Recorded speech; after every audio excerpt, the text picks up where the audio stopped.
Hello and welcome everybody to the Twins Off Daily podcast, brought to you by twinsdaily.com, the finest source for all your independent Twins coverage on the entire interwebs. How's it going, Twins territory? I can't believe we're already here in July after the midway point of the season. Boy, it's hitting me, guys. I don't know about you, but I'm happy to be with you nonetheless, and let's introduce you to the rest of our panel today.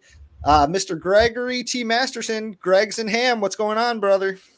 Hey, I did just, now that we're recording, I wanted to point out that on the outline for today's episode, you use the term useless dribble. It's actually useless drivel with a V. Dribble and drivel are two different things. Anyway, hello, Twins territory. You know what? Thanks for bringing that up. That actually goes to our producer, Lenny, who actually supplied this outline. So producer Lenny, bad dog, bad boy. So let's keep moving on here. Mr. Cody Schoenman, what's going on, brother? Nothing much. I would love to hear Willie Castro bark after hearing that noise that Gregg just made. We still haven't heard him bark, but I think we're gonna hear it soon. I'm very excited to hear Willie Castro bark like a dog. You know, our friend Josiah actually sent me a reply on Twitter when I brought that up with a link to a video that the Twins actually put out, I think from spring training, of Willie Castro demonstrating his world-class bark. Definitely something to check out. So thank you for sending that in, Josiah. The last member, you know what? It's award-winning. I'm just going to say really? That. Okay. How about that? I don't know. Wow. Better than Louis Varland? Ooh. We'll see about that. But you know what? Let's go on to the last member of our panel. Here we have a newcomer to the show, Mr. Brock Beauchamp. What's going on, brother? Hey, how you doing? Glad to finally be here. Yeah, we're happy to have you on board. Always good to get some fresh meat in here. Somebody to beat Cody at Picks to Click. But we'll get into that more later. But like I said, we are so happy to be with you on this Twins off day. It's been quite the week for our team over the last 7 days since our last episode. But let's jump right on into it. Actually, before we do that, we're going to introduce our walk-off question. I introduced kind of this last week and we forgot to go over our answers, but we are not going to let that happen this time. So today's walk-off question that we are going to answer for ourselves at the end of today's episode is, which Ron Gardenhire era player who was never an all-star would you add to this year's Twins team and why? So we're looking at guys who played under manager Ron Gardenhire for the Twins, who never made an all-star game, and who could be added to this team for its own benefit. So think about how you want to answer that, and we will ask the panel, hopefully if we remember, at the end of the episode. But until then, let's jump right into the rest of our show, starting with our segment called Rapid Recap.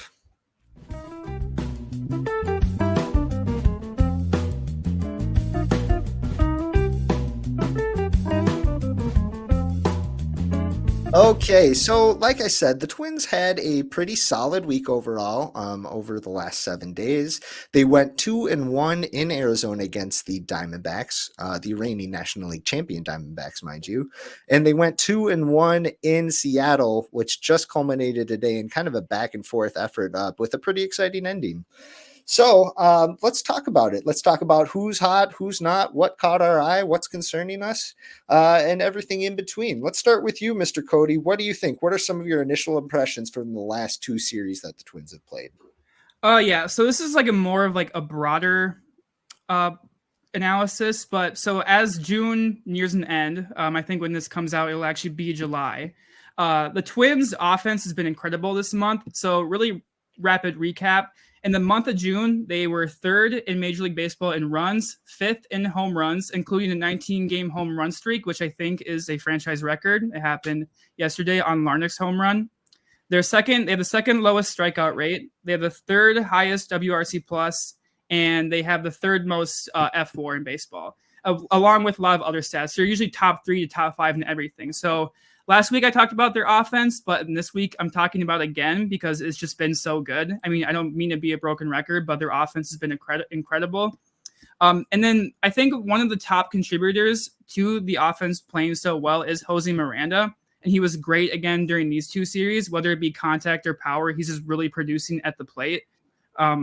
So really quick, his stat line over the month of June, he's hitting 325, 383, and 554 with a 160 WRC plus. He has 8 doubles, 3 home runs, and his strikeout rate's only at 12.8%. So it's really like well above average. That's a really great strikeout rate. So he's producing at the plate. He's hitting for power. One of the knocks of Miranda in the past was that, he's kind of free swinging. So when he hit the ball, sometimes he would just kind of like rolled over to second. He'd hit it to third. He'd ground out. But it's kind of fair to think that his shoulder injury played a big role in him struggling with that. So now that he's healthy, he's really producing. He's been great. And he's really solidified himself as a mainstay in the lineup. So I'm really happy to see Miranda keep performing extremely well, especially with Royce Lewis slumping recently. I remember he said that he doesn't do slumps, but he's been 1 for his last 27. He's really been struggling. He did not perform well during those last 2 series. Not to say he's like bad or anything. He's just kind of in a little slump. So yeah, I've been really impressed with Jose Miranda and the offense as a whole. I mean, everybody's clicking right now. So it's been great to watch that. You all heard it here first. Cody Schoenman calling for the Twins to DFA Royce Lewis and replace him with Jose Miranda, lickety split as soon as possible. I prefer honest players on my team. I've got to support Cody in this. He said he doesn't slump, and that's exactly what he's doing right now. And I would not tolerate a liar. This is actually the name of my next article. It's going to be, is Jose Miranda better than Royce Lewis? And I'm going to do that. And it's going to be a very good non-clickbait article. Yeah, sure. He really walked into that with that statement, didn't he? Where you're like, everyone, we heard him say it, and we're like, oh no, we all know what happens next. Yeah. Like I tweeted about it, but I was like, does he not remember 2019, the entire season? But obviously that's not what he actually meant, but not the smartest thing to put out there. I picture him saying, I don't do that slump thing while he's like splitting a mirror in half and like walking under a ladder or something. You know what I mean? Like he's just asking for it. Slumps happen and it's okay, Royce. Slumps happen for everybody. Slumps happen for podcasters. We forgot our own walk-off question last week. You know what? It happens, okay? I mean, is it really a slump if you've never really had the highs though?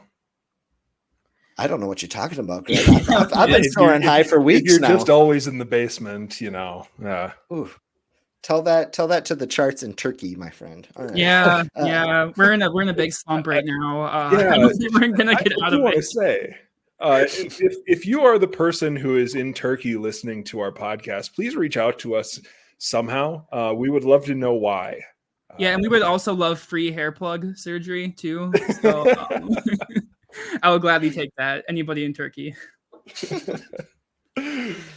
Yeah, but unlike Royce Lewis, the rest of the offense, you're right, Cody, but they've been clicking, it seems like, for some time now, and playing against 2 pretty competitive teams, I would say, in the Diamondbacks and the Mariners. Mariners are a first place club who are kind of right in the mix there for teams that if the season ended today, the Twins would be facing in the playoffs. I'm not sure where it is at this very moment, but it's kind of been shuffling between whether that's the Yankees or the Mariners, but in that top echelon of teams for sure. Well, if I can make one more point really quick. So the Mariners pitching staff has been incredible at home specifically. I mean, they're great all around, but I think it was noted on the Mariners broadcast. So like they have the best opponent batting average. Like it would be like the best opponent batting average in like MLB history at their home park right now.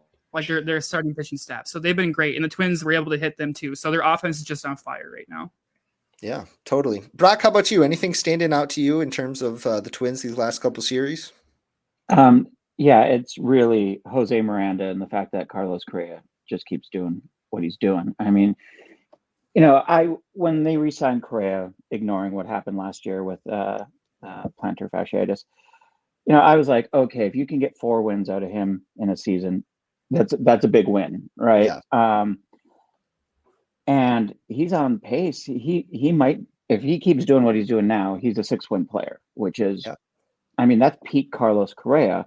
I think the best season he's ever had was about 6.5 wins. Mm-hmm. So, I mean, we might be getting maybe the last time, hopefully not, but the last peak Carlos Correa, which I didn't think he had it in him anymore. Sure. And, when they signed, what was it, a 5-year deal? Is it that it ended up being 6 years? 6 years. Yeah. So 6 years, they're buying into the first 3-4 years of that contract, thinking, okay, if we can get a couple all-star caliber campaigns from Carlos Correa in this front half, we'll consider that a win, and we'll figure it out the rest of the way, in the second half of the contract. But it's been really good to see his resurgence for sure, and he's really carried the team. Gregg, how about you? What do you think? Anything crossing your mind here? Yeah, I mean, Byron Buxton is on fire right now.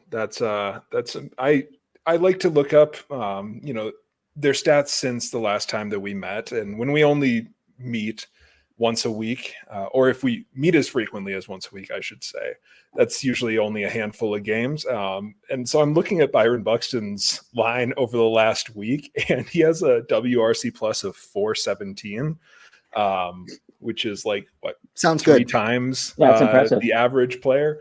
He's slashing 556, 571, 1389 for an OPS of 1.960. Obviously, I believe he only played 5 games. It's 21 plate appearances.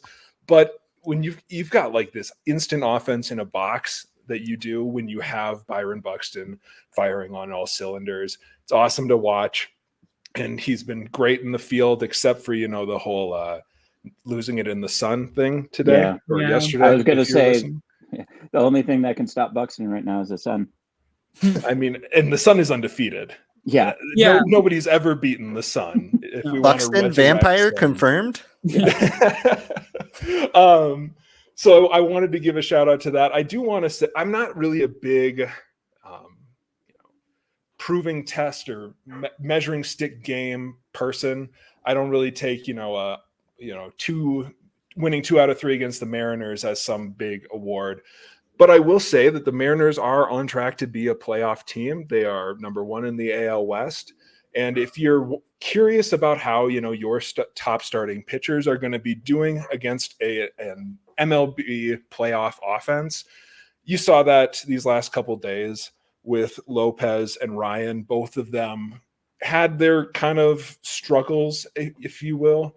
They didn't blow up. They did not allow a ton of runs, but it looked kind of murky for a minute there. You can kind of take that however you want, but I did want to point that out. The last thing I want to point out, 2-1 against Arizona, 2-1 against Seattle here.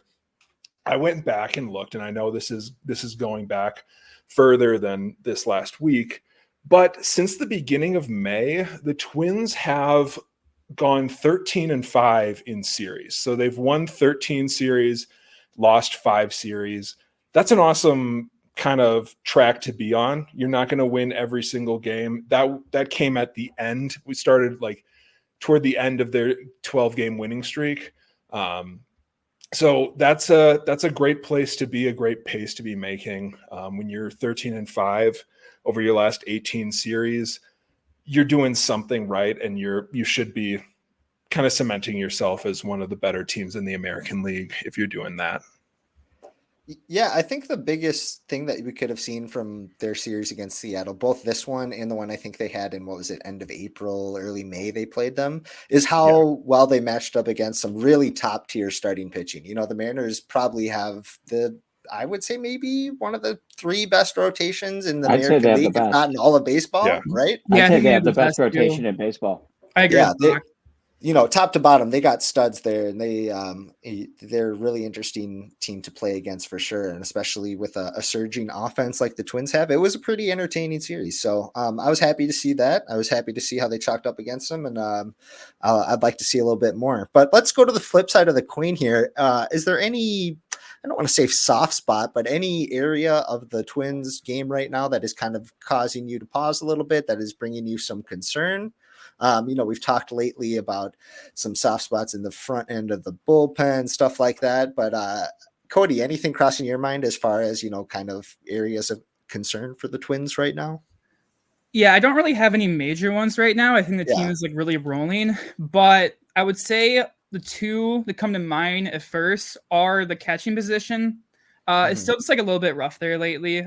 Jeffers isn't producing the way that he did to begin the season. I know he did have a 3-run home run in Arizona, I believe, but he's still just not where he was earlier. But at that position, you can't expect too much. And I know Vasquez has, kind of picked it up a little bit lately, so he's been a pretty decent backup. But you still wish more out of Jeffers. Also, I think Max Kepler is still just like a little bit alarming. He's also picked it up lately too, but it'd be nice to get back to second half of last year, first half of this year, or like first month and a half of Kepler. But yeah, I mean, I'm really like nitpicking right now, so that kind of goes to show the team's like kind of really firing right now, which is great to see. Yeah, well said, well said. It's going to be really interesting for Kepler, both to think about what happens if we do get that second half Kepler from last year, and on the flip side, what if we get the first half Kepler? What's that going to look like for the rest of this year and how it affects this team? Because they're kind of short in the left-handed hitters department right now with so many guys being sent down or to the injured They can list. only send so many of them down. Exactly. Yeah. Their two best left-handed hitters right now. Well, Trevor Larnach's been pretty good from the left side of the plate, obviously, but the switch hitters, Willie Castro and Carlos Santana, are both hit better from the right side. So, it's a tricky game that we're playing here. So it'll be really interesting to see if Max can help fill that void. Brock, any seedy underbelly kind of peeking its head out for you? I mean, the pitching staff, like from top to bottom, it's not a huge concern. It's not something I'm like, oh, you need to go get this. Yeah. But like today, Duran came out and he topped out at 100.8 again, and he's going to be good if he's at 100 miles an hour. He's not going to be 2023 Duran at 100 miles an hour. He needs to be 102, 103. It doesn't seem like he's injured, but whatever mechanical problems he's having, it would be a huge win for Brock Stewart to come back. Yes. Which he started rehabbing now, hasn't he? Yeah, I think it's I think he's throwing. He's throwing, yeah. Yes. He's throwing, yeah. He's throwing. I thought I saw an update that they were hoping to get some simulated games soon, but still they haven't reached that point. And it's he's been out 2 months, 2.5 months, something like that. Yeah. But did the Twins today, did they throw out Thielbar, Okert, and Funderburk in a row? Yeah, and you're like, okay. Sands was in there in the middle of it. Oh, he came in between. That's right. Yeah, so you're like, wow, that's a lot of mediocre lefties just hurling them out one after another, and you're like, that's not great. I mean, it wonderful if Funderburk, fills the slot that we hoped Thielbar would be in, but and then the pitching staff, you just don't know what you're going to get from Festa. He has the stuff to be good, but he's probably not going to be all that good through, his first half dozen starts. And then if Paddock doesn't come back throwing 95 again, where's the rotation at that point?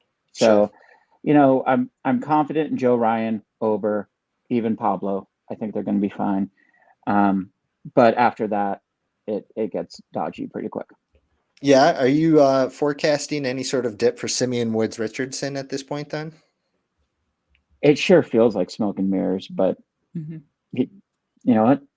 Maybe he's just kind of, ride it while you can. I mean, there's going to be some regression there, right? There has to be. Whether that turns into a 4 ERA or, a 5 ERA is really the question. Yeah, no, that's a good point. And, if it is a 4 ERA, we'll take that at the back end Absolutely. of the rotation. For sure. We'll 100% take that. 5, it gets a little dicier, but have been very impressed. That is kind of the question. And for him, it's always been a case of execution. He's still so young. He's pretty raw. He's got so many, pretty solid offerings. It's just a matter of if he can locate it where he's trying to, if he can get a few rollers along the way, that's always going to be helpful for him. But yeah, it's you're right. I feel like the pitching staff is on less stable ground, at least in terms of when you're comparing it to an offense that is definitely rolling right now. Gregg, how about you? Anything catching your eye? Yeah, I mean, I do want to just kind of repeat the issue with the left-handers out of the bullpen. Right now, the Twins are carrying 3 left-handed hit. Did I say hitters out of the bullpen? I meant pitchers. No, pitchers. You good? They're pitchers who get hit. Yeah. So, well, there was a hitting pitcher, but I'll today. But I'm going to save that for my gripes.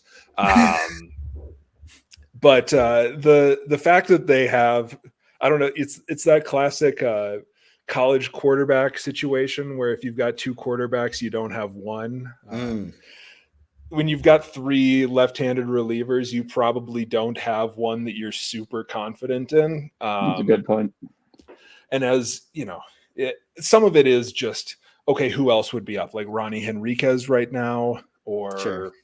something like that. There are some questions there a little bit, without Brock Stewart. That would probably force one of these guys out, probably Funderburk, back down to the minors. But it's just a little bit, as you start to look ahead to the playoffs and everything, it's like, I really wish that they could find one of these guys who could be like a true number one left-handed reliever that they could turn to. And right now they don't, and there's 3 of them. And then that kind of can lead to some weird matchups where you've already burnt through. I mean, they were without Alcala and Jax today, most likely. You turn to your bullpen, and not only do you have 2 of your top 3 unavailable, but you've got 6, and half of them are lefties and half of them are righties. You can get yourself into a little bit of trouble trying to find a good spot to throw your lefties, that sort of stuff. So I would love for one of those guys, like Okert has been the one looking the best, and that's probably not a great position for a team to be in right now. So that's, No. I do want to spend a little bit more, or give a little bit more attention to that. Yeah, like Gleeman says, half of your bullpen can't be the back of your bullpen. Yeah, exactly. And Yeah. that's what it comes down to, where you're like, oh, this is a tight game, and we used, and we're relying heavily on Alcala, and you're like, oh, that seems kind of dodgy in the first place. But if you've used Jackson Alcala, and then you're like, we have to put Cody Funderburk in a position to actually win us a game right now, and that's not a great place to be. Yeah, like today, it was in the 8th inning, and it was with a 2-run lead, and Funderburk is throwing a high leverage role, and it's like, oh no. Same way with Cole Sands too. But I don't mean to throw you on the spot, Lou, but I know recently you wrote a piece for Twins Daily looking at some trade candidates at left-handed trade candidates, right? Is there? I mean, I don't mean to throw you on the spot, but is there any names like stick out to you as players they could get, maybe? Yeah, a few weeks ago when I wrote this piece, the Tampa Bay Rays were, near the cellar of their division, which is kind of foreign territory for them in recent years. You don't see them selling at the deadline too often. But Garrett Cleavinger in their bullpen, I thought had some intriguing stuff, and could be, the Twins have matched, or at least this front office has matched up with the Rays front office in trades in the past. They got a good working relationship, especially for some of these, I would say lower caliber moves, maybe. Old friend Matt Moore. I just say old friend because I feel like we talk about him as a Twins trade candidate every year for the past, I don't know, like 4 years, maybe something like that. Former top prospect. Now he's with the Los Angeles Angels. He was with them last year too. And when they did the boneheaded thing and just did not trade their players at the normal deadline. Anyway, so he was an option. And then TJ McFarland was also an option I had out there. So there's going to be some lefties out there, these non-competitive teams that look like clear sellers at the deadline. There's going to be players moved. There's going to be some options there. Now you have to determine whether they really are better than what you have in store, better than Caleb Thielbar, which looks to be the case at this point, whether he actually is better than Steven Okert, who has had a pretty roller coaster season, and Funderburk, you're just not sure if he's ready to take the next step yet. But Funderburk seems like somebody who needs some opportunity, not necessarily in those end of game situations, but I do want to keep seeing him in the big league level, kind of developing. If I feel like he's got the best chance to be the top lefty out of the 3 current internal options. So thank you for bringing that up, Cody. Please go check out my work. I do really awesome stuff, everybody. Please. Thank you. It was good. Okay. Well, you know what? With that down, are there any minor leaguers in the Twin system who have really caught our eye over the past week here? I know that there's some players I feel like we mention in this segment almost every week who just continue to dominate. So we might keep bringing them up. But let's start with you this time, Gregg. Who in the Twins minor league ranks has caught your eye recently? So speaking of looking for maybe a trade partner for a left-handed reliever, it's good to have those types of prospects that are maybe major league-ish ready near the high minors, ready to be flipped for somebody's 7th or 8th inning lefty. So I did want to point out that Junior Severino, who is currently on the Twins 40-man, he was added prior to the Rule 5 draft this year to protect him. He last season, I believe, led the minor leagues in home runs with 35, just incredible. He's probably a first baseman. He's played second and third in the past, and he's at AAA, and he started off really rough this year. At the end of May, he was slashing 181, 281, 362. So that would be a low 6 something ERA. Gosh, OPS. Wow, nobody should have given me a podcast. You're killing it. Yeah. And I don't know if that's a good thing or a bad thing. So anyway, not doing well, especially in an environment that is very offense friendly. But for the month of June, he slashed, this can't be right, 425 with a 544 on base and a 688 slug. He has been incredible over the last month, and that's the perfect kind of prospect to be ready to kind of flip and send off to Miami for one of their lefties. I'm blanking on their names, but something along those. Yeah, there we go. To flip for Tanner Scott. Maybe he's not like the cornerstone of a deal, but he is a valuable tool that you can kind of dangle in front of teams. And so wanted to point out that he is has been on an absurd tear for the last month. Yeah, that's a really good call. I don't think that he's going to be the centerpiece in any deal for anything meaningful, but he would be a valuable kind of secondary piece, especially for a team like, Oakland or Miami, or, some of these teams that are clear sellers or going into, rebuild mode. And it would be good for the Twins to get his spot on the 40-man roster. That's going to be value for them also. So definitely somebody to watch out for. Thank you, Gregg. How about you, Brock? Any minor leaguers catching your eye in particular? Well, it's not so much one minor leaguer is a trend that's emerging with the Twins over the past couple of years. And right now, Zebby Matthews is the latest candidate for that. And it's the Twins finding some backwoods school to draft somebody out of in the 15th round, get them into their system and be like, we're going to teach you how to throw 96 miles an hour. And, then we're going to teach you a slider or sweeper or something.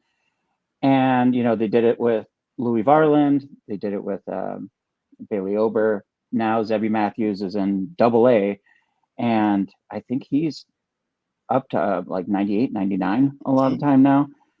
And it's just this fascinating development cycle that they're going through. They're plucking these guys out of these schools that aren't highly regarded.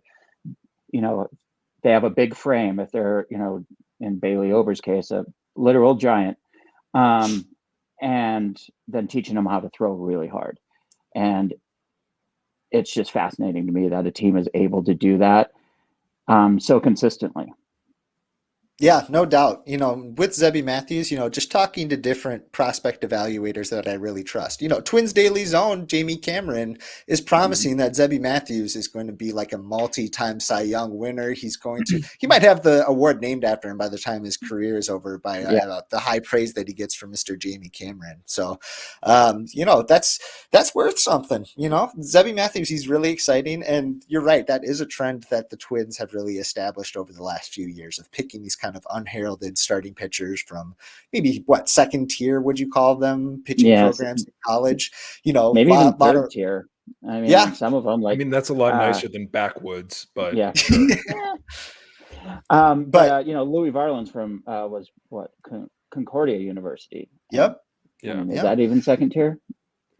It's NCAA second tier. Sure.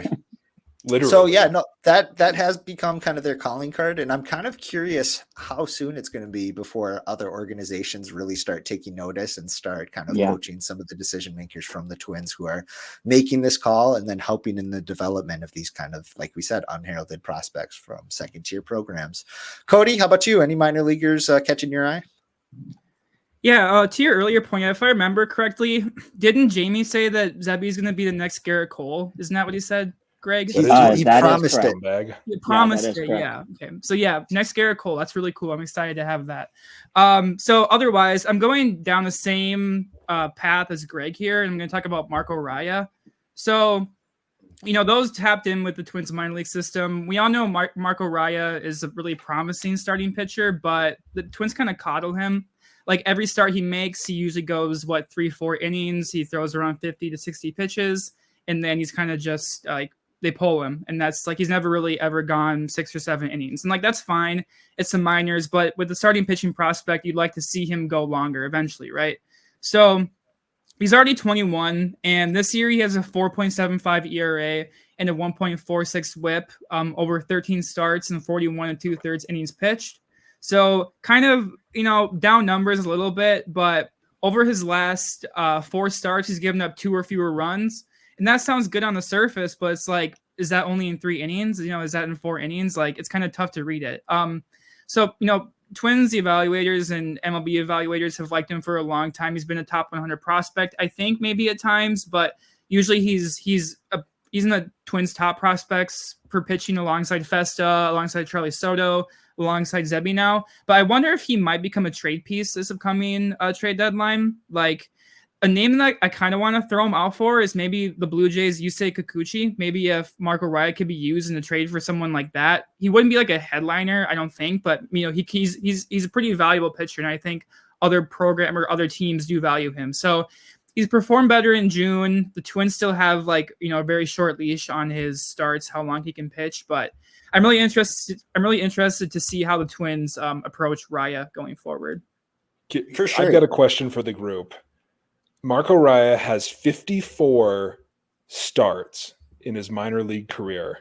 Can anybody tell me how many pitcher wins he's received? And reminder, you have to get through the 5th inning to get a pitcher win. 4. I'm gonna go 5. Yeah. I'm gonna say 0. It's 3. 3. Yeah. 3 wins. And again, who cares about wins? But that's 1 out of every 18 starts he's received. He's the anti-Jack Morris. Yeah. He has an ERA for his career in the minor leagues of 3.83. And he has 3 wins in 54 starts. That's just an amazing statistic. Gregg, you got the old heads burning now saying who cares about pitcher wins. There's an entire generation who lived off pitcher wins. That is my generation, you old sot. We do know that Bert Blyleven watches the pod, so we're sorry, Bert. We didn't mean to offend you. Bert, why didn't you respond to my email when I asked you to write the foreword to the Gregg Media Guide?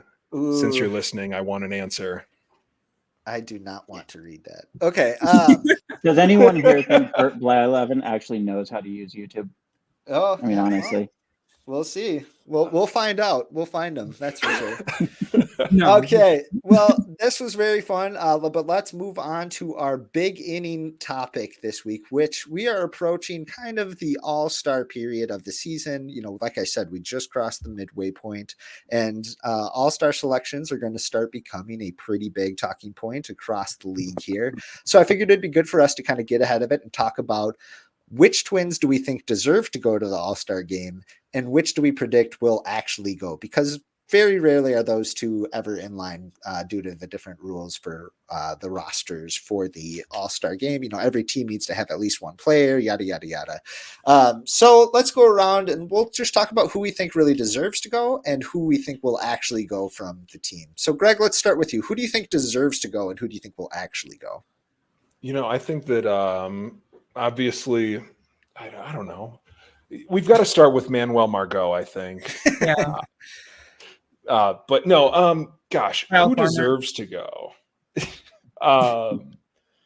Obviously, right off the top, Carlos Correa is going to be definitely, deserves, I guess, in a vacuum, I would say.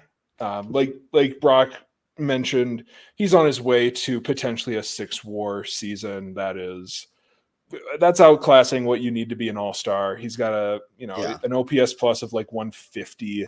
He's playing great defense. He's also at a position where there's some really strong competition to get into the All-Star game as a shortstop. So do I think he's going to get in? I wouldn't count on it, but I do think, he's been the Twins' best player, and the Twins are a good team this year. It would make sense that the best player on a good team would be an all-star, but probably not. Yeah, like unless you said, anybody else thinks something.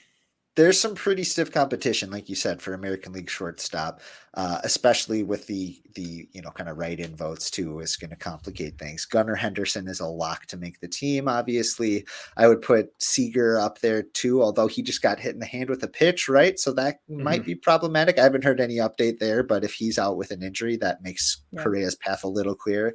Anthony Volpe is going to get a lot of play too from New York, whether that's through votes or just he's having a strong season too. But he's fine. He's fine. Exactly. Yeah. Bobby Witt Jr. too. Yeah. Yes, obviously. Yeah. Gunnar Henderson has like a 6.5 WAR already on the season.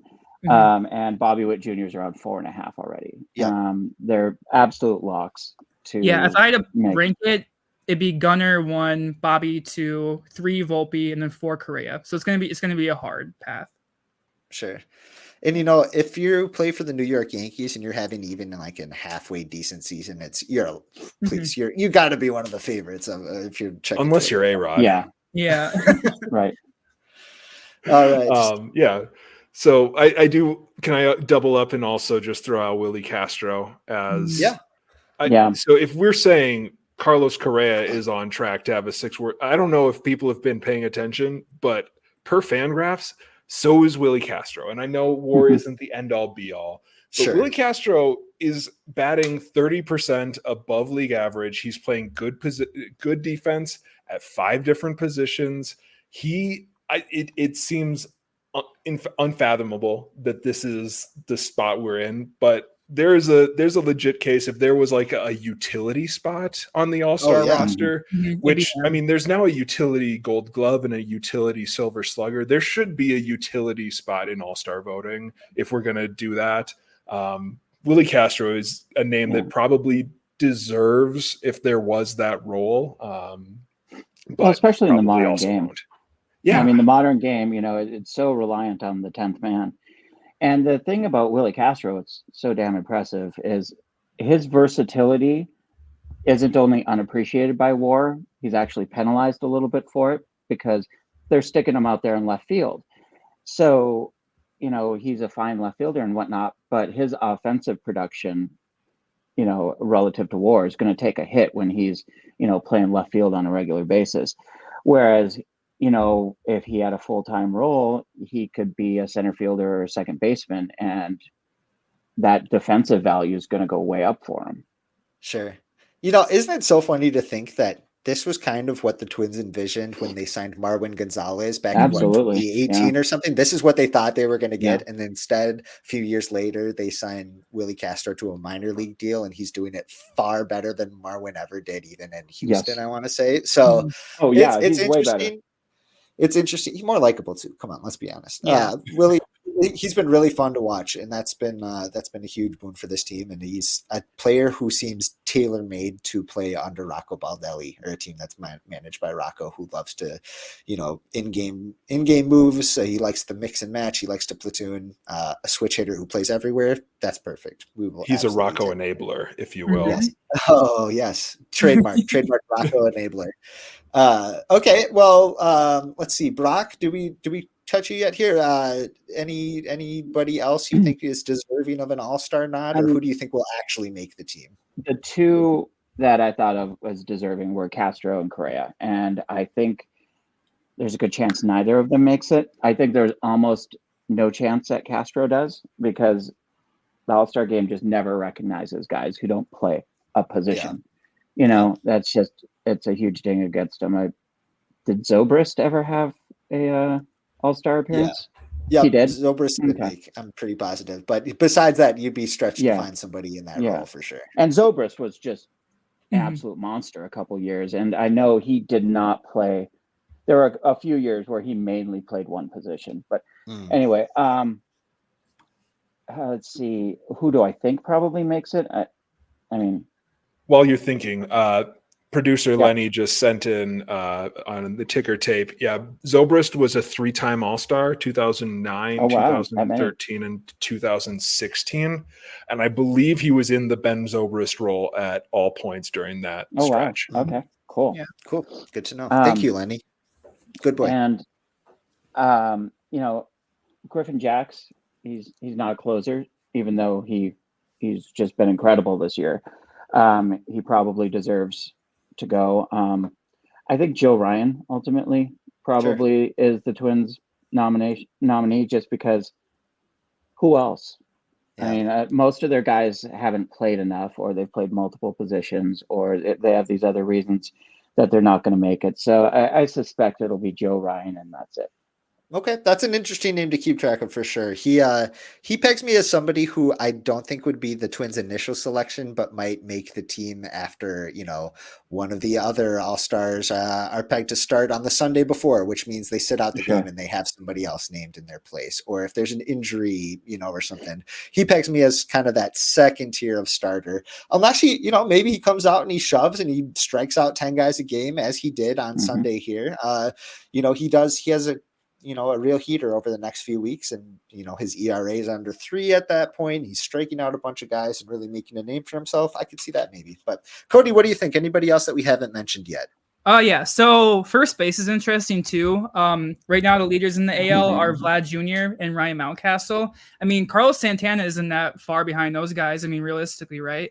Sure. So maybe if you want to throw him out there, but that's also, I feel like, a stretch. I like Jose Miranda. He's had a great year. Simeon Woods Richardson, maybe just like as a random throw out there. But I think the one guy, I think it will be only one player. I think it will be Joe Ryan. So I agree with Brock there. Okay. All right. Well, hey, that's a good spread there, and it'll definitely be worth watching over these next couple of weeks. Let's knock on wood here. Hope everybody stays healthy and part of the conversation there. Sorry, have we acknowledged? I do want to point out the first base position is really, really weak in the AL this year. It's so bad. Bad. Like if you're a Twins fan and you're not super high on Carlos Santana right now, I would invite you to look up the other first baseman in the American League. He has like the 4th or 5th highest OPS among first basemen in the AL. I'm sure that producer Lenny can find that for us. But I just wanted to point that out because that is something that I don't think a lot of people have noticed. He's the second. He is second behind Vladimir Guerrero with a 126 WRC plus, 26 above league average, which for a first baseman is fairly run of the mill, but he is second in the American League at that number. Production from first base has been so far down this year. Carlos Santana is almost pacing the class in the American League. And think about that. He had such a putrid start too. This production has come, after that, 3-4 week mark, he really turned it on. So, he's a name that people have to, he's got some notoriety too. He's known around the league. He's known by a lot of fans, not saying he'll get voted in by fans to start the game or anything like that. But, he's a former All-Star himself. So, it could happen, I think. Okay, well, that's great. Let's move on, though, to our next segment, which is Picks to Click.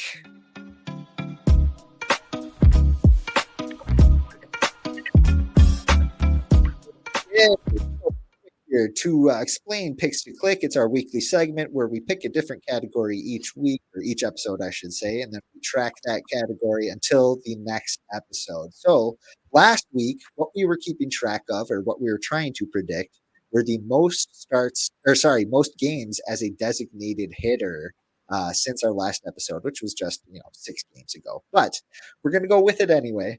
I picked Jose Miranda. Gregg picked Trevor Larnach. Peter Labuza picked Royce Lewis, and Cody picked Carlos Santana. And Cody has never won Picks to Click. Wait, you've never won?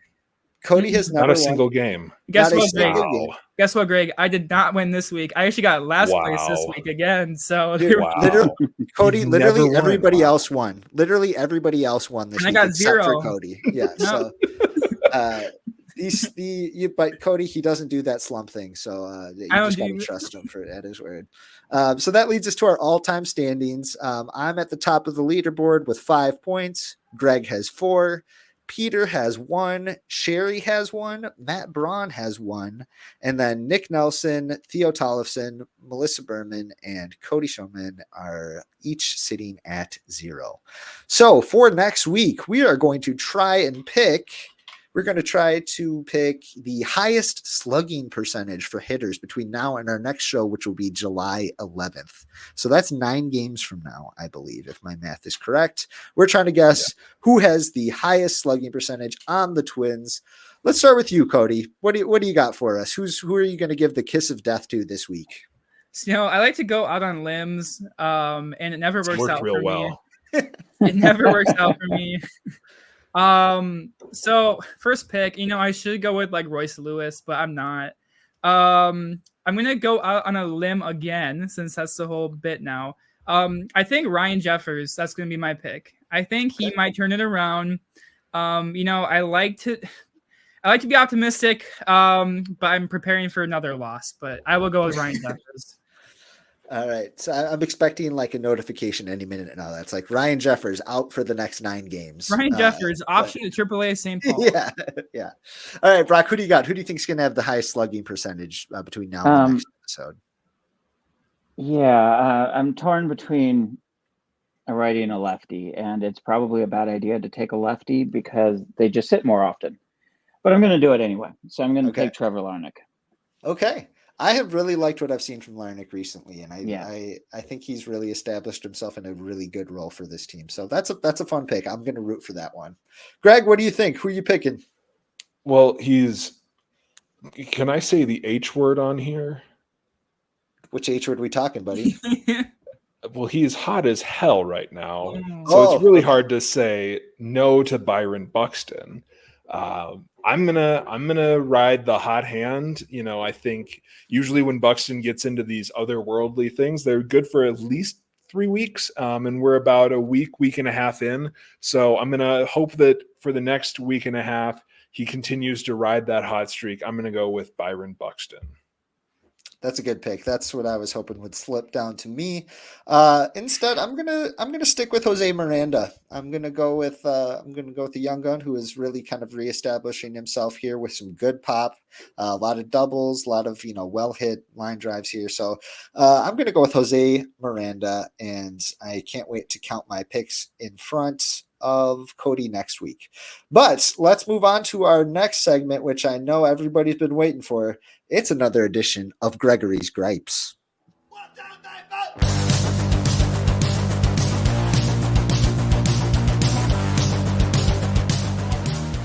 Okay, everybody, you can always count on Gregg to have something grinding his gears. This is his therapy session. We are his therapists. So, Gregg, let's get it off your chest, buddy. What's griping you this time?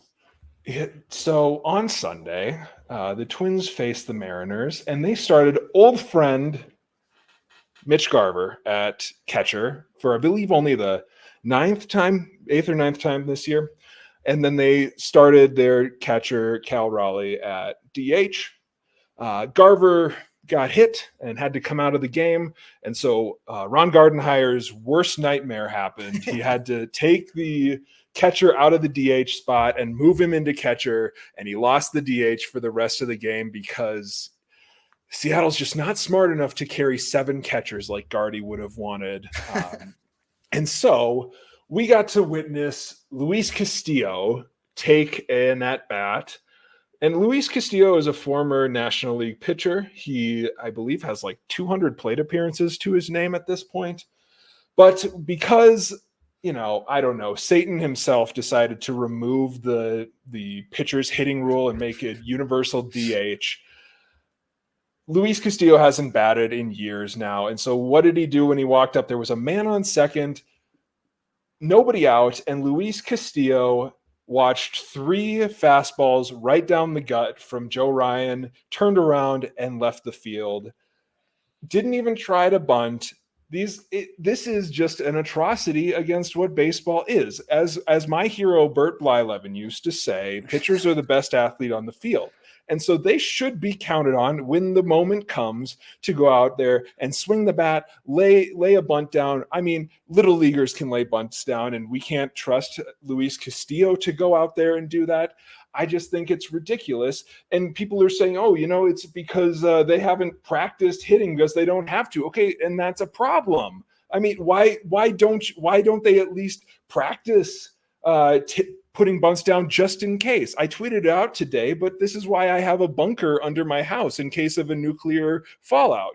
Like it might not happen, but I don't want to be the one holding the bag when my team's counting on me and I need to get a bunt down. It's just ridiculous that we've taken away the most beautiful part of baseball, the double switch, and now we're subjected to, like, once a year having to watch a pitcher take 3 fastballs right down the gut and then walk back to the dugout. It's just ridiculous. This is not the baseball that I grew up with, I know and love, anything like that. And I will take another opportunity to drive home my point that interleague play was a mistake to begin with.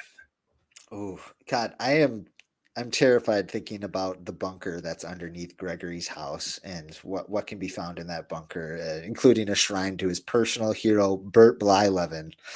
So thank you for that, Gregg. Thank you for getting that off your chest. The question for you, dear listener, do you have some gripe that you would like to air out? Please hit us up on Twitter at TwinsOffDaily or at Gregg T. Masterson. You can also go find this episode on twinsdaily.com. Leave us a comment. Let us know what gripes you would like to get off your chest. Maybe it's one of us. Maybe you want to air some stuff, air out some grievances you have with one of us here on the show. We would gladly welcome that. Please hit us with your best shot. From Jamie Cameron. He's taken enough shots at old Gregg for one lifetime. We don't want to hear from you, Jamie. Can I ask a question really quick? Can you really not do the double switch anymore? Like, does it have to be a pitcher to be a double switch? I mean, unless you're like moving Christian Vazquez elsewhere in the lineup, like the reason for the double switch was to move a pitcher like to the most recent batter so that you don't have to have the pitcher come up in like 3 batters. And so, if you're talking about 9 batters being out there, you're probably not trying to avoid making that any one player hitting again, if that does that make sense? Got it. Yeah. Yeah, I don't think double switches were dependent on a pitcher. It's just, as Gregg pointed out, there's that's kind of getting too cute by half. There's no real reason to do it most of the time now. Got it. That was back when baseball was baseball, man. Yeah. And men were men. Oh man. Oh no. Yeah. Oh no. Everything started going south when they started playing 162 games, Yeah, exactly. Yeah. Well, those extra 8 games. Yeah. What can you do? Night games. Unbelievable. Okay, so how about this, folks? Let's move on to our last segment here, which is the closer, our weekly rotation of lighthearted games to end the show. Let's bring it on.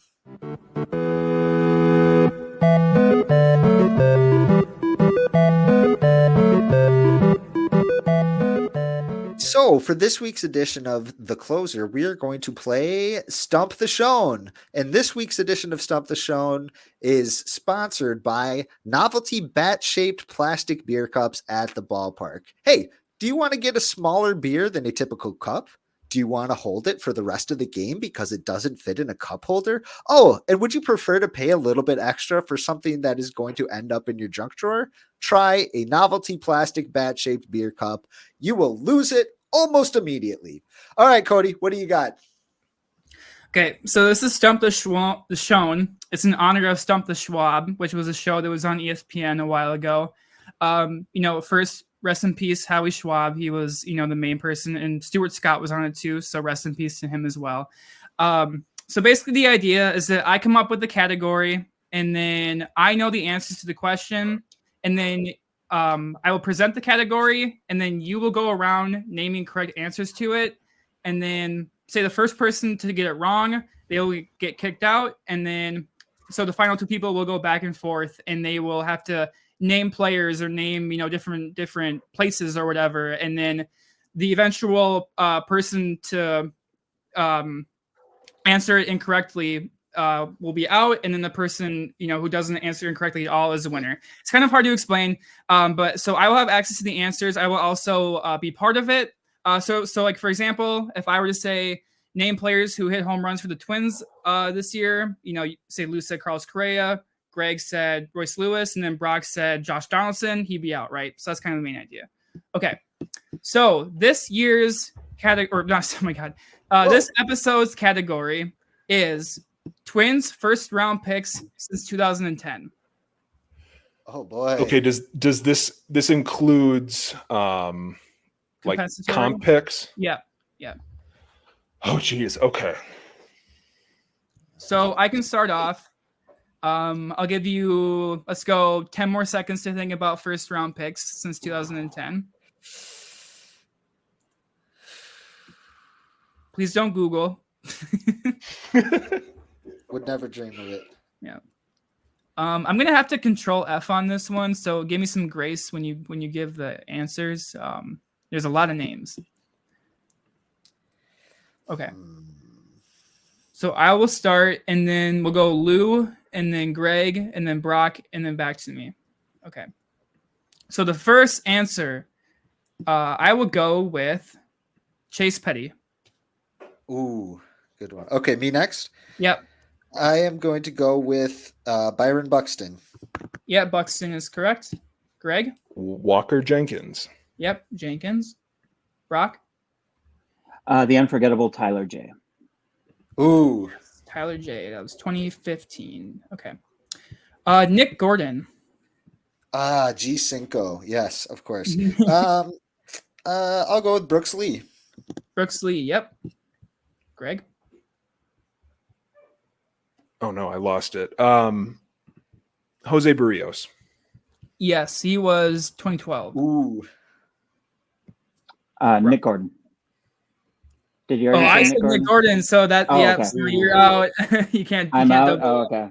Yep. Okay. So now it's down to Lou and Gregg. So now back to me. I will name an obscure one. There's a person named Levi Michael. He was in. Yes. I could forget. That Twins was legend. That was rough. All right. Okay. Lou. My turn. I'll go Keone Cavaco. R.I.P. Astros pitcher now. Yep. Keone Cavaco.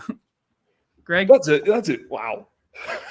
We at some point we need to acknowledge that a little louder. Aaron Sabato. Yeah, Aaron Sabato. You know Aaron Sabato. Trevor Larnach. Okay. Alex Kirilloff. Yep, Kirilloff, 2016. Yep. Gregg? Brent Rooker. Yes, 2017. Okay, we're getting in the weeds now a little bit, so I'll do another obscure one. There's a player called Travis Harrison. Oh, yes. Okay, me? Yep. Let's go Royce Lewis. Yep, 2017 hasn't been used yet. We didn't say that yet. I didn't realize that. Yep. There's still some more recent ones to give you guys some hints. Wait, sorry, did I just say Brent Rooker? Yeah, you did. So okay. Didn't say it. Didn't say it. Cole Stewart. Ooh, that's a good one. Oh, yep, yeah, 2013. good one, Okay. I will do another obscure one so you guys can get I hope it's not mine. Okay. Hudson Boyd. Oh, good. Oh God, I forgot about him. Okay. It's my turn, right? Yep. Blaine Enmo. Ooh, nope. Ooh, I think he was second round. Yeah. Is he a second round? Yeah, Blaine Enlow does not show up. I know who was the supplemental then. Oh, okay. All right. Yeah. I'm out. All right. Gregg, you want to name one? See if you can win? Yeah, can you remind me, is Matt Wallner off the board? No. Wait, do I just need to name one? Yeah. Okay, now I'm panicking on whether Matt Wallner is on that list. So I'm going to go with Tyler Duffy. Was he not first round out of Rice supplemental pick Barrios year? Okay, wait. Let me look into it. Let me do 1 second of research. Okay. Let's get Lenny in here. Oh no. If my MacBook will load, I famously Did don't I just have panic my way out of a win? You might have. Okay, it's not loading. I apologize. Oh no, he is a fifth rounder. He was a okay, fifth no, rounder. no. Oh, dang it. So I guess technically we have no winner because Gregg couldn't finish it off. So we have no winner this week. So I guess I win by default. What about who else is on the list? What do we got, Cody? We couldn't stump you this week. So we got Alex Wimmers. Oh, the God, legend. yeah. Dang it. Luke Bard. Yeah. Okay. Yeah. Let's see. Noah Miller. Yep, I had him on Oh, my yeah. list. Oh, Yeah. yeah. And for sure. then Charlie Soto. Oh yeah, okay. Yeah, right. Remember that guy? What's he up to these days? Yeah, He's what, All right. 17? Yeah, something like that. yeah. Oh man, Yes, Cody, that was a good edition of Stump the Shonen. We Yeah. could not stump that you was this time. oh man. Oh, Good brother. work, Cody. Okay. That was great. Yeah. Good thank work. you. Okay, well, with that done, let's jump back on into our walk-off question, which we did not forget to answer this time. And the I almost question forgot was, about it. which Ron Gardenhire era twin who is never an all-star would you add to this current Twins team for their own benefit? I'm going to start here. I'm actually going to go with a player who I came up with as the most underrated twin of all time in our very first episode, and that is Mr. Dennis Reyes, who was just a sweaty, blubbery ball coming out of the bullpen, pitching some high leverage innings in like the seventh for 3 years for the Minnesota Twins. He was stellar. In those 3 years, he had a 2.14 ERA. He didn't pack too many strikeouts, and he walked a decent amount of guys in that time, but he found a way to slither out of it more often than not, and he played a crucial part to that those three Twins teams who are all pretty competitive. And I think that he would be a great kind of mid-level bullpen guy for the Twins this year, which is kind of what I hope they go after at the trade deadline. Greg, who do you got? Yeah, I do want to say, I always want to shout out Dennis Reyes's 2006, where he had a .89 ERA in 66 appearances. Just I'm actually going to, and I'd also like to say, as a sweaty, blubbery guy, it's just great to be able to turn on a Twins game and say, hey, somebody like me could make this work. Maybe I can do it too. So shout out Dennis Reyes. I'm actually kind of along the same lines. Like I mentioned earlier in the show, I'm a little bit wary of the lefties that the Twins have in the pen right now. And so I kind of had the same idea. And so I was thinking JC Romero, which, if we're comparing Reyes and Romero, like Romero at one point was the Twins, like was talked about almost like a closer of the future. He was a very good setup man for quite a few years ahead of Joe Nathan, paired with Juan Rincon, a righty and a lefty as setup men. That's going to be my go-to for this one. I don't want to knock Dennis Reyes because everybody loves Dennis Reyes, but he was kind of a loogie. He had fewer innings than he had appearances. He was very good at retiring exactly one lefty or maybe two. And in today's game, that's not quite as valuable with the 3-batter minimum. So basically answering the exact same way, but with another guy in JC Romero. It's a good pick. I like that. Brock, what do you got for us? Mine would be Scott Baker because like his pitching style during the Gardy era, they didn't know what to do with him. And he was still he was still quite good. Like you give this front office Scott Baker today, he had a 4-seam, he worked high in the zone. He threw 90, 91, if I remember correctly. Yeah. This front office would have him throw 94 in a heartbeat. Yeah. They'd teach him how to work up in the zone. They'd probably teach him a sweeper, and he'd probably be at least Joe Ryan good. Yeah. Yeah, that would be huge. Would love to see it. Cody, what do you think? Who'd you like to add? Yeah, so we touched on it earlier, but the Twins have struggled with left-handed outfielders this year. Kirilloff got sent down, Wallner got sent down, Kepler's struggling. So I'm going to go with Denard Span for my pick. He kind of fits multiple roles. So, we always need the Buxton backup insurance. So that'd be nice. But I would kind of shove him into a corner outfield role too. So he could play left field. He could play right field. He was a more contact skilled hitter. I know the Twins have kind of gone towards that archetype more with hitters lately, but it'd just be nice to have like a really solid left-handed hitting contact skilled outfielder with this team. So I'll go kind of fortify the outfield with Span. That's a good mix of players we found here. I like that, kind of different eras of Gardy even, you got to say. So thank you very much for that. Dear listener, let us know who we forgot. Who would you like to see? Who is a Ron Gardenhire managed twin who never made an all-star team, who would be a solid addition to this year's club? Please let us know in the comments or shoot us a reply on Twitter. And thank you very much for playing the walk-off question with us. But now it is time for us to say goodbye with a quick look ahead at the schedule. The Twins are at home for 3 against the Detroit Tigers. Then they play 3 at home against the Houston Astros. And then they finish with 3 in Chicago against the White Sox. And that all leads up to the date of our next planned episode, which is Thursday, July 11th. So rest of the panel here, is there anything else that you guys are working on that you would like to plug at this moment at twinsdaily.com? Cody, anything? Still working on trade pieces. I don't know who I'm going to write about next. I still have the Reed Garrett piece, New York Mets reliever, coming out soon. I mentioned Yusei Kikuchi earlier, so I might write about him. But yeah, I don't have anything, coming out for sure, but probably more trade pieces going forward. Sounds good.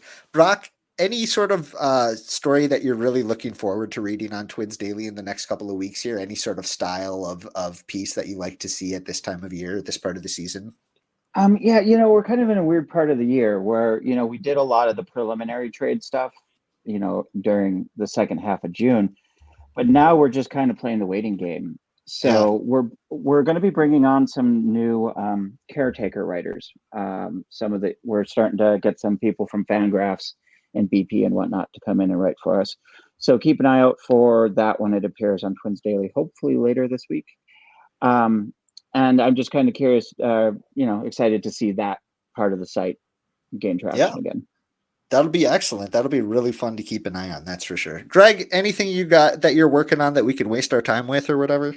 Yeah. First, I want to give a shout out to Brock about the new website. Yes. The layout and everything. If that's the right word, I'm terrible with these things. I designed one website one time, but I can't remember any of the lingo.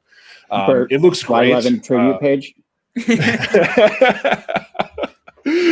It looks great. So I just wanted to give you a shout out to that. If you listeners have not checked out the new layout, a lot more content out there, really easily seen, much less likely for an old Gregg article to get buried somewhere. So always thankful for that.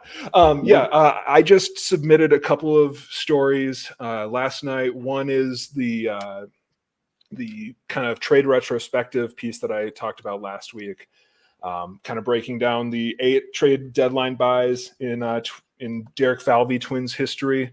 I also submitted a kind of an opining to say, we are in a great spot, or the Twins are in a great spot right now, to kind of swing on some sort of expiring contract, which is something that they generally have not done in the past.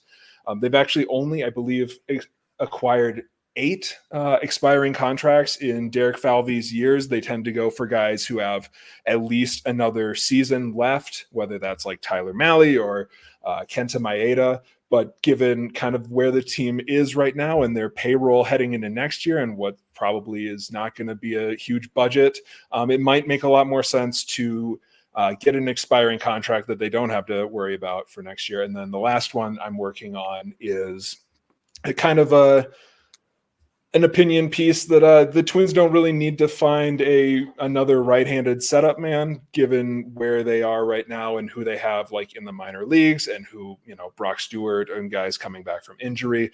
It's kind of a mess. They should probably be focusing on that left-handed reliever market. Find a left-handed setup man, go for it. Or if you can find, like a closer level righty, go for it. But probably not somebody in like the Sergio Romo group. So that's what I'm working on right now.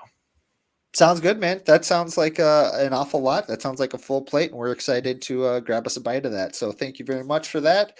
And we want to thank you, dear listeners. Thanks for joining us again on another episode of the Twins Off Daily podcast. Please like, subscribe, share with your friends. We want to get a bigger community listening to this show. So please let us know what you'd like to hear from us going forward, too. We're always listening. So we're here for any tips and tricks you got for us. But until then, thank you very much and stay sweet.